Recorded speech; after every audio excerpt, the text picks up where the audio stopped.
Why you might be using the RSI totally wrong. Many traders rely on the RSI indicator to tell them if the market is in an overbought or oversold situation. This means that if price reaches over the 70 mark, it's overbought.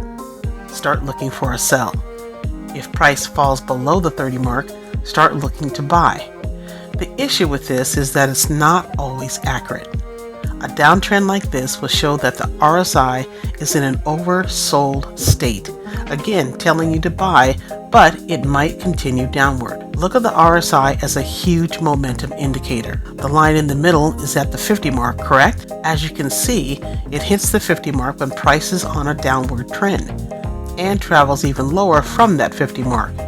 The next thing it does, it shoots up, creating a resistance line, but then starts moving back down, giving us an indication the RSI is heading back to an oversold area, confirming price will also fall in this direction.